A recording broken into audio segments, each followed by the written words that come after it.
ज्ञानवापी मस्जिद के परिसर में एएसआई के सर्वे के खिलाफ हाईकोर्ट पहुंचा मुस्लिम पक्ष। दोपहर 12 बजे जस्टिस प्रकाश पाडिया की बेंच में होगी सुनवाई। हिंदू पक्ष ने भी हाईकोर्ट में कैविएट दाखिल की है, अपना पक्ष रखने की गुहार लगाई है। सुप्रीम कोर्ट ने मुस्लिम पक्ष को हाईकोर्ट जाने के लिए कहा था। बुधवार शाम 5 बजे तक सर्वे पर रोक है। वकील हरिशंकर जैन बोले, सर्वे पर रोक के आदेश को ना समझें स्टे, मुस्लिम पक्ष को हाईकोर्ट जाने का मौका मिला है। हिंदू पक्ष के वकील विष्णु जैन ने कहा, एएसआई सर्वे से ही ज्ञानवापी मस्जिद का सच सामने आएगा। सत्य परेशान हो सकता है, पराजित नहीं। सुप्रीम कोर्ट के आदेश पर यूपी के डिप्टी सीएम केशव प्रसाद मौर्य का बयान। अंजुमन कमेटी के ज्वाइंट सेक्रेटरी का आरोप, सर्वे के जरिए काशी का माहौल खराब करने की साजिश हुई। ज्ञानवापी मस्जिद के सच को झुटलाया नहीं जा सकता, केंद्रीय मंत्री अश्विनी कुमार चौबे का बयान। ज्ञानवापी पर राम मंदिर की तरह ही आएगा फैसला, केंद्रीय मंत्री साध्वी निरंजन ज्योति का बयान। ज्ञानवापी परिसर में खुदाई रोकना पॉजिटिव डेवलपमेंट, मुस्लिम धर्मगुरु खालिद रशीदी फिलंगी महली का बयान। आज सुबह 9:30 बजे बीजेपी संसदीय दल की बैठक है। मानसून सत्र को लेकर रणनीति बनेगी। विपक्षी दलों के गठबंधन इंडिया की भी आज अहम बैठक है। मल्लिकार्जुन खड़गे के ऑफिस में मीटिंग होगी। मानसून सत्र के लिए आगे की रणनीति तैयार होगी। संसद के दोनों सदनों में आज भी कार्रवाई होने की संभावना कम ही है। मणिपुर को लेकर भारी हंगामे की वजह से कार्रवाई स्थगित करनी पड़ी थी। आप सांसद संजय सिंह को राज्यसभा से सस्पेंड किए जाने के बाद विपक्षी सांसद रात भर धरने पर बैठे। कई विपक्षी पार्टियों ने समर्थन दिया। राज्यसभा से सस्पेंड होने के बाद बोले संजय सिंह, पीएम संसद में आकर मणिपुर हिंसा पर जवाब आखिर क्यों नहीं दे रहे। संजय सिंह के सस्पेंशन पर बोले दिल्ली के मंत्री सौरभ भारद्वाज, सच्चाई की आवाज उठाने पर कार्रवाई हुई है। गृहमंत्री अमित शाह बोले, सदन में चर्चा के लिए तैयार है सरकार, विपक्ष चर्चा होने दे। मणिपुर पर पीएम मोदी के बयान पर विपक्ष अड़ा है। अमित शाह ने विपक्ष पर साधा निशाना, कहा पता नहीं विपक्ष चर्चा क्यों नहीं चाहता, देश के सामने सच्चाई आनी चाहिए। अमित शाह के बयान पर बोले लोकसभा स्पीकर, संबंधित विभाग का मंत्री ही चर्चा में हिस्सा लेता है, नई परंपरा की मांग करना सही नहीं। संसद के दोनों सदनों में चर्चा को तैयार गृहमंत्री अमित शाह, पर विपक्ष सुनना नहीं चाहता। केंद्रीय मंत्री स्मृति ईरानी का जवाब। कांग्रेस चीफ खड़गे की पीएम मोदी से मांग, संसद में आकर बताएं मणिपुर हिंसा पर आगे क्या एक्शन लिया जा रहा है। कांग्रेस अध्यक्ष मल्लिकार्जुन खड़गे का निशाना, मोदी सरकार की मंशा है, कोई न बोले। कांग्रेस नेता जयराम रमेश का सवाल, संसद में मणिपुर हिंसा पर चर्चा से क्यों भाग रहे हैं प्रधानमंत्री। संसद में मणिपुर हिंसा पर चर्चा में शामिल हो पीएम मोदी। कांग्रेस नेता अधीर रंजन चौधरी की मांग। मणिपुर पर चर्चा को तैयार है सरकार, कानून मंत्री बोले, सांसद चाहते हैं राजस्थान बंगाल पर भी चर्चा हो। कांग्रेस नेता शशि थरूर का निशाना, सदन के बाहर बोल सकते हैं पीएम, सत्र के दौरान बोलना स्वीकार नहीं। सांसद जया बच्चन ने कहा, मणिपुर पर इंटरनेशनल लेवल पर बात चर्चा हो रही है, देश में बहस न होना शर्म की बात है।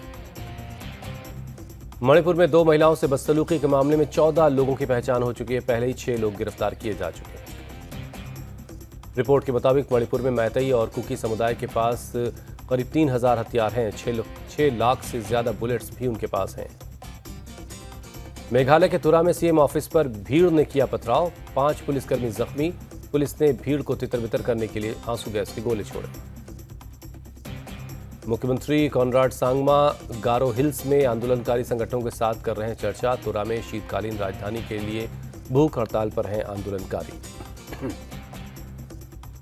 मेघालय के सीएम कॉनराड सांगमा का बयान, बोले तुरा में सीएम सचिवालय के बाहर जो घटना हुई वो बहुत दुर्भाग्यपूर्ण है। कॉनराड सांगमा ने कहा, ऐसा लगता है कि पथराव उन लोगों ने किया जो आंदोलनकारी ग्रुप का हिस्सा नहीं थे, पुलिस कड़ी कार्रवाई करेगी।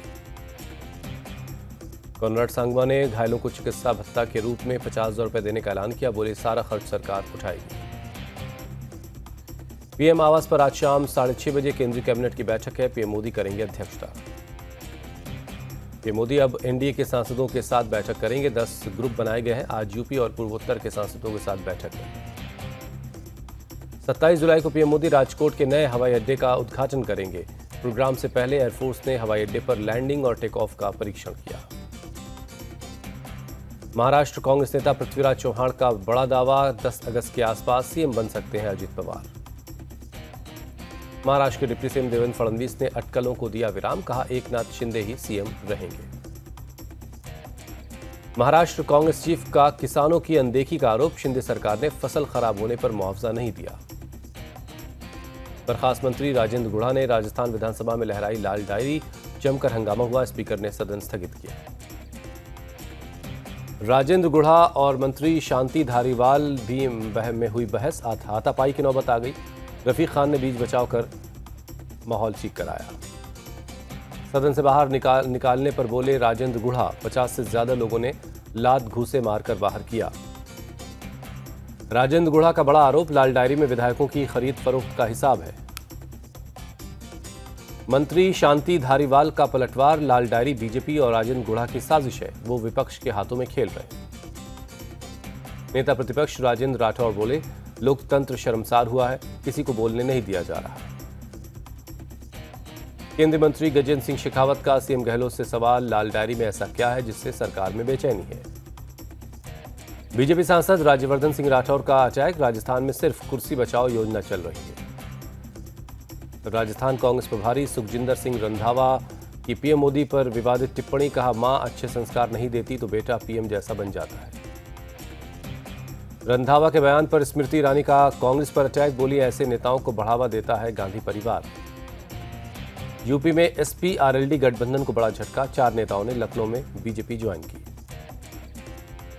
केंद्र सरकार ने वक्फ बोर्ड को दिया सख्त संदेश, अहमदिया मुसलमानों को काफिर नहीं कह सकते।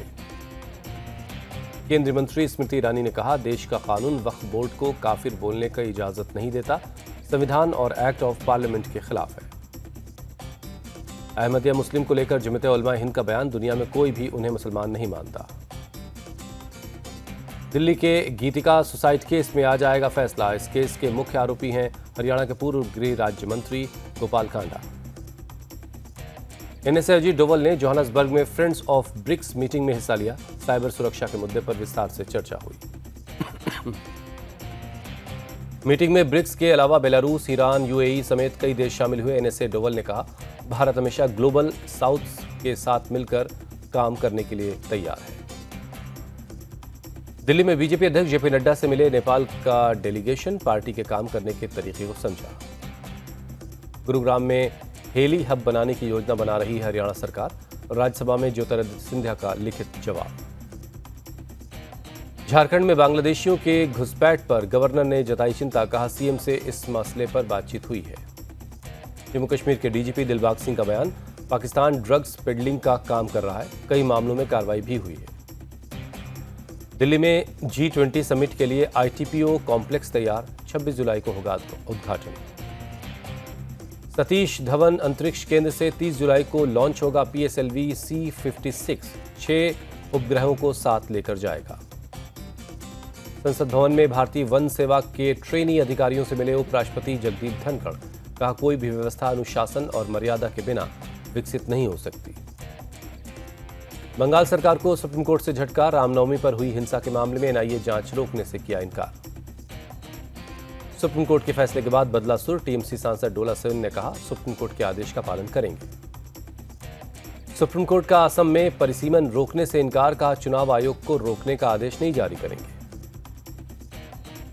पूर्व सांसद अफजाल अंसारी को इलाहाबाद हाईकोर्ट से राहत, गैंगस्टर केस में बेल मिली लेकिन बहाल नहीं होगी सांसदी। सुप्रीम कोर्ट से पूर्व मंत्री सत्येन जैन को मिली राहत, खराब तबीयत की वजह से अगले आदेश तक जमानत बढ़ा दी गई है। आदित्य ठाकरे के करीबी सूरज चौहान पर शिकंजा, कोविड घोटाले में पुलिस की एसआईटी ने पूछताछ की। नोएडा और गाजियाबाद में हिंडन नदी का कहर, गांव में घुसा पानी, एनडीआरएफ की टीम रेस्क्यू अभियान चला रही है। गाजियाबाद में हिंडन नदी में उफान आने से करहेड़ा में आई बाढ़, 2 बच्चों के डूबने से मौत, शव बरामद कर लिए गए हैं। दिल्ली में यमुना अब भी खतरे के निशान से ऊपर है, सोमवार रात 9 बजे 206.04 मीटर रहा यमुना का जलस्तर। मुंबई में आज भी भारी बारिश का अलर्ट है, 27 जुलाई को रायगढ़, कोल्हापुर और सतारा के लिए ऑरेंज अलर्ट जारी किया गया है। गुजरात के जूनागढ़ में बारिश की वजह से जर्जर इमारत गिरी, 3 लोगों की जान चली गई। श्रीनगर के सैदपुरा हमची इलाके में बारिश के बाद भरा पानी, दूसरी जगह पर लोगों को शिफ्ट किया जा रहा है। चंडीगढ़ शिमला नेशनल हाईवे पर धंसी सड़क के दोनों तरफ पड़ी दरारें। हरिद्वार में गंगा नदी का जलस्तर बढ़ा, निचले इलाकों में पड़ सकता है इसका असर। प्रशासन की पूरे हालात पर नजर है, कहा आपदा कंट्रोल रूम को हर घंटे अपडेट किया जा रहा है। बारिश की वजह से हरिद्वार में दरक रहा है मनसा देवी मंदिर का पहाड़, सीएम धामी ने कहा केंद्र की मदद लेंगे। चमोली में कमेड़ा गांव के पास लैंडस्लाइड हुआ, बद्रीनाथ नेशनल हाईवे पर गिरा मलबा, ट्रैफिक बंद है। उत्तरकाशी में डबरकोट जोन में लैंडस्लाइड से आई आफत, यमुनोत्री हाईवे पर रास्ता बंद है। पंजाब के डीआईजी ने गुरदासपुर कॉरिडोर का दौरा किया, बाढ़ की स्थिति का भी जायजा लिया। कांग्रेस नेता मनीष तिवारी की केंद्र से मांग, पंजाब को 20,000 करोड़ का स्पेशल पैकेज दिया जाए। प्रयागराज में लगातार बारिश से गंगा का जलस्तर बढ़ा, निचले इलाकों में रहने वाले लोगों अब दहशत में हैं। हैदराबाद के कई इलाकों में बीती शाम तेज बारिश हुई, जगह जगह पानी भर गया। चेन्नई में बीती रात हुई मूसलाधार बारिश, सड़क यातायात पर पड़ा असर। कर्नाटक के मंगलुरु में बारिश बनी मुसीबत, कई गांवों में जलभराव से जनजीवन बेहाल है। यूपीएचएस ने अभियान चलाकर अवैध रूप से रह रहे रोहिंग्या को गिरफ्तार किया, सीमा पार कर अलग अलग जिलों में रह रहे थे सभी। पूरे उत्तर प्रदेश में कुल 74 रोहिंग्या गिरफ्तार हुए हैं, 17 रोहिंग्या अलीगढ़ से गिरफ्तार किए गए। पुलिस सभी के खिलाफ मुकदमा दर्ज कर आगे की कार्रवाई में जुटी है, पूरे मामले की जांच की जा रही है। जम्मू कश्मीर के श्रीनगर में डल झील में हाउस बोट में लगी आग, दमकल की टीम ने कड़ी मशक्कत के बाद आग पर काबू पाया। आग लगने के बाद मौके पर मची अफरा तफरी, हादसे की वजहों की जांच की जा रही है। केंद्रीय सड़क परिवहन मंत्री नितिन गडकरी का बयान, बोले हमारे देश में हर घंटे एक्सीडेंट से 18 लोगों की मौत होती है, हमें इसका समाधान निकालना चाहिए। पटना में अपराधियों के हौसले बुलंद, बाइक सवार एक शख्स को मारी गोली, अस्पताल में हुई मौत। अलीगढ़ के टप्पल में 2 से 3 गाड़ियां टकराई, हादसे में 3 की मौत, पुलिस ने दी जानकारी। तमिलनाडु के विरुधुनगर में माचिस बनाने वाली एक फैक्ट्री में विस्फोट हुआ, दूर तक उड़ती दिखाई दी लपटें। चाइनीज मांझे के खिलाफ दिल्ली पुलिस का ऑपरेशन जारी है, लोगों को पुलिस कर रही जागरूक। महाराष्ट्र के गढ़चिलौरी में पुलिस को बड़ी सफलता, 8 लाख के इनामी 2 नक्सलियों ने सरेंडर किया। यूपी के संत कबीर नगर में इंडियन एयरफोर्स के विमान के 2 पार्ट्स गिरे, किसी तरह के जान माल का नुकसान नहीं। दिल्ली के बिलासपुर में फैक्ट्री में भीषण आग लगी, 4 लोग झुलस गए, फायर ब्रिगेड ने आग पर काबू पा लिया है। नोएडा फेज 2 में एक इमारत में आग लगी, फायर ब्रिगेड ने आग पर काबू पाया। सीएम योगी ने काशी विश्वनाथ मंदिर में पूजा अर्चना की, काल भैरव मंदिर भी गए।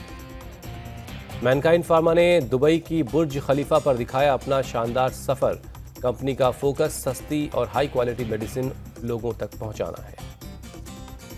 कंपनी के मैनेजिंग डायरेक्टर राजीव जुनेजा का बयान, ग्लोबल हेल्थ सर्विस को बेहतर करना ही हमारा मिशन है। एनसीसीएफ ने 70 रुपए किलो टमाटर की होम डिलीवरी शुरू की है, ओएनडीसी के जरिए टमाटर पहुंचाया जा रहा है। ग्रीस के जंगलों में लगी आग हुई बेकाबू, 64 नए इलाकों को आग ने अपनी चपेट में ले लिया है। तुर्की के जंगल में लगी आग बुझाने में रूसी विमान अब मदद कर रहे हैं, रूस ने आग बुझाने का वीडियो शेयर किया है। चीन में तूफान डोक्सुरी के चलते तेज हवाएं और भारी बारिश का अलर्ट है, नाव और जहाजों को बंदरगाह पर वापस बुला लिया गया है। कैमरून में 4 मंजिला इमारत ढहने से 33 लोगों की मौत, मलबे में फंसे लोगों को रेस्क्यू किया जा रहा है। इजरायली संसद में जुडिशियल रिफॉर्म बिल को मंजूरी मिलने के बाद लोगों ने किया प्रदर्शन, तेल अवीव में रास्ते को ब्लॉक कर दिया। रूस की राजधानी मॉस्को में 2 इमारतों में पर ड्रोन से अटैक हुआ, रूस ने यूक्रेन को दोषी ठहराया है। चीन के एक स्कूल में जिम की छत गिरी, हादसे में 10 छात्रों की मौत। इंडोनेशिया के सुलावेसी आइलैंड पर नाव हादसा, दर्जनों यात्रियों को ले जा रही फेरी पलटी, 15 लोगों की मौत। ताइवान में अधिकारियों ने किया स्पेशल ड्रिल, लोगों को प्राकृतिक आपदा और हवाई हमले के दौरान बचाने का अभ्यास किया। चीन के चांगचुन में 26 से 30 जुलाई तक होगा एयर शो का आयोजन, वायुसेना ने की रिहर्सल। भारत वेस्टइंडीज के बीच पोर्ट ऑफ स्पेन टेस्ट हुआ ड्रॉ, टीम इंडिया ने 1-0 से सीरीज जीत ली है। बारिश ने भारत की क्लीन स्वीप की उम्मीदों पर पानी फेर दिया, 5वें दिन बारिश की वजह से एक भी गेंद फेंकी नहीं जा सकी। मोहम्मद सिराज बने player of the match. West Indies की पहली पारी में लिए थे 5 विकेट। रोहित शर्मा ने रचा इतिहास। टेस्ट क्रिकेट में लगातार 30 बार डबल डिजिट स्कोर बनाने वाले पहले खिलाड़ी बने। ईशान किशन ने पहली हाफ सेंचुरी लगाने के बाद ऋषभ पंत को कहा शुक्रिया। एनसीए में पंत ने अच्छे हिट लगाने के दिए थे टिप्स। फिल्मी गाने पर क्रिकेटर शिखर धवन ने किया डांस। इरफान पठान, दिनेश कार्तिक समेत कई खिलाड़ियों ने तारीफ की। हरमनप्रीत पर लग सकता है 2 मैचों का बैन। बांग्लादेश के खिलाफ स्टंप पर बैट मारने पर हो सकती कार्रवाई। विनेश फोगाट और Bajrang Punia Asian Games trial के लिए तैयार हैं। बोले, हम ट्रायल से नहीं भागे। श्रीनगर में दशकों के बाद किसी थिएटर में हॉलीवुड की फिल्म में हुआ हाउसफुल। थिएटर मैनेजमेंट लोगों के रिस्पांस से खुश है।